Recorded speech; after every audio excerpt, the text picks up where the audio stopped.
The Walking Dead Dead City is back. Season 2 of Dead City. I ultimately ended up kind of liking the first season.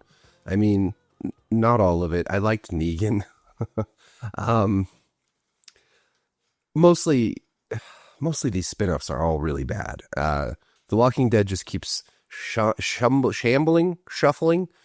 I was about to mix those two words together. Shumbling. It keeps shumbling along. So in season 2, I'm just going to go through some of the dumb shit, okay? Because we're preparing for war, basically.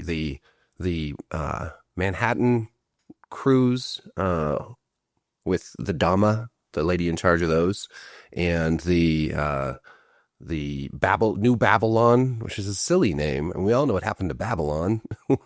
I mean, maybe we don't, but biblically, Babylon was that city that was trying to build itself so high that it could reach God, and then God got mad and destroyed it and made everyone speak different languages. That's how we all speak different languages. That's science. Anyways, the New Babylon people, they're run by, I can't think of her name, but both these sides are run by women, and I know this is people are gonna yell at me for this, but in a post-apocalyptic and dangerous world, I don't think that the ratio of female leaders to male leaders in all these factions would be as heavily tilted towards women, because in a post-apocalyptic world, I think we would devolve into a much more violent and dangerous and patriarchal society. I just think that's how things would go. You might have some female leaders, but if you go back and look at all the different Walking Dead shows, it's like just about every faction for the longest time has had a female leader. And I'm not sure what they're trying to say here. I'm not sure if this is like an attempt at feminism or if they're saying that women are terrible because there are so many. I mean, we've got Alpha, we've got the leader of those cowboy people in Fear the Walking Dead, the leader of the whatever the Commonwealth, and on and on and on. And then there's so many. Anyways, that's beside the point, I suppose. But anyways, they're about to have a big war. The New Babylon people are going to invade New York City, I guess, and to get their fuel, the zombie fuel they're making there. It's a silly premise, but not as silly as Daryl Dixon going to France. So there's that. Some of the dumb things that happened this episode. Maggie and Herschel Jr., her son, are out deer hunting with throwing knives. Not like big old Bowie knives. You might be able to take down a deer if you stuck it with a Bowie knife. But those little like throwing knives you get to go camping with and stuff that you practice throwing knives with. If you hit a deer with one of those things, the force of your throw and the size of that knife would hurt a deer, but it would not take one down. And I know this because I have common sense, not because I'm a hunter. I'm not. But Maggie has a bow they could be using to hunt that deer. So right off the bat, I'm just like, okay, who writes these shows, man? I mean, even if you've never gone hunting, you would just know based on the size of a deer and its muscle mass and the size of a knife and the force of an arm and basic understanding of physics, that's not going to kill a deer. You might hurt it and it will run away and bleed, and that's pretty cruel. But it's not going to get you any deer meat.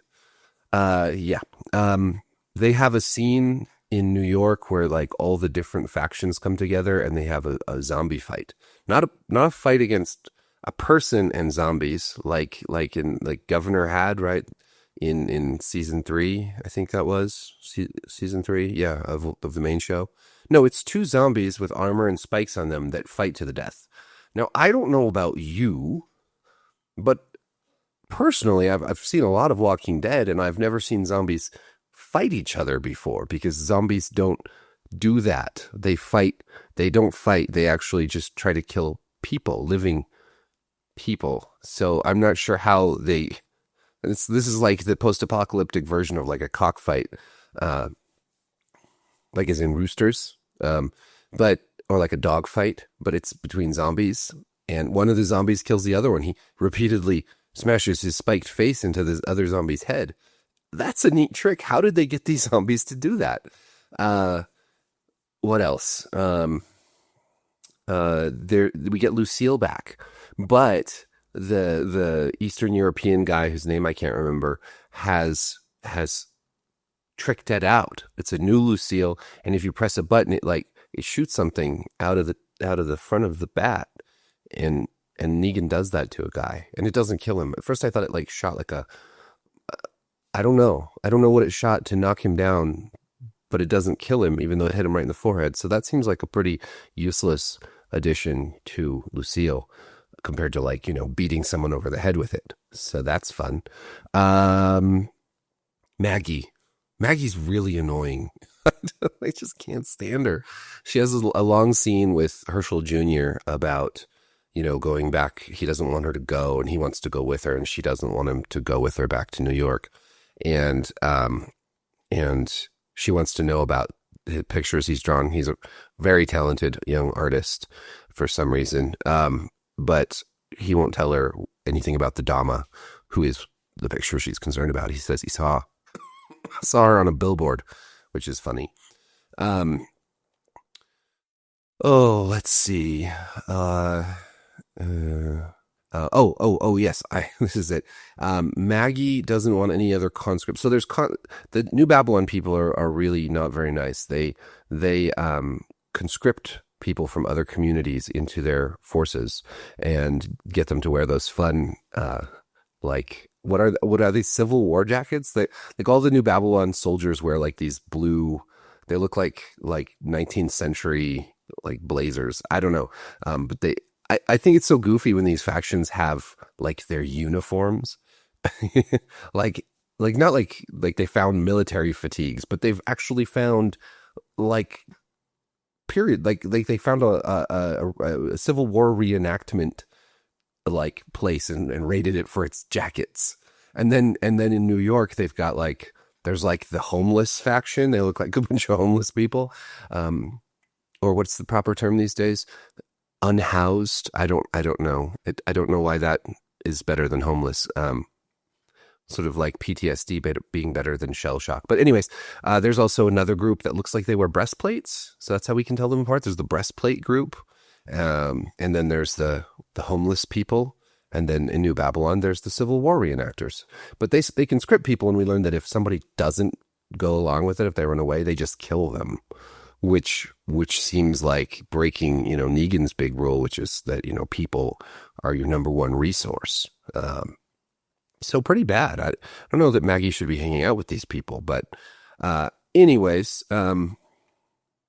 when she agrees to go, it's on the deal that they make is that they don't conscript anybody else to go. So then the lady from Orange is the New Black is like, is she really worth 20 conscripts? And the marshal guy is like, I think so. And so then to test this theory, they have her fight a whole like horse pen full of zombies. It would be by herself, but the girl Jenny from last season that Negan was protecting, but whose family he actually had killed, she jumps in too. So they both fight these zombies. But instead of like, there's like a fence between them, so they could have taken a few of them out before they went in there. They just go in there. And this seems stupid on so many levels beyond just going in there. Like if you have like really valuable fighter who knows about New York and like you want her to go and you're trying to get her to go, why would you have her fight like 20 zombies by herself? Yeah, I get it that it's like a test to see if she's really all that, but also pretty high risk that she's going to get bit and killed. So that's probably, I guess the people running New Babylon are both quite cruel and quite stupid. But then again, in The Walking Dead, almost everyone is quite stupid. I'm a little lost on what's happened. Maybe I zoned out, but at the end of last season, it looked like Negan was being offered a job by the Dama, like to help her. But at the beginning of this season, he's been in prison, like a jail cell for like a year. And then they get him to help by threatening his family, who apparently is not in the show because he left them to keep them safe. And that doesn't work. But I'm not really sure. Maybe we'll get an explanation for what's going on there. But he willingly goes along, and they need him to kind of be a showman and get these other groups in line, which is what leads to the Lucille bat shooting a thing that knocks the guy down moment. And we're supposed to like get our nostalgia for Negan out of this show, I guess, because he does like the bat on the desk to quiet everybody down. And he does his swagger and his speech, and he's dressed just like he used to dress. And I guess that's the point of this show. Beyond that, I don't know, man. Like this was not a very good episode. I guess a war between factions is kind of what The Walking Dead just always does now. So there's that. We get to do what we've done dozens of times now, just have two factions or multiple factions now, as the case may be, fighting each other over New York, which is filled with zombies. And yet they have power. So that's fun.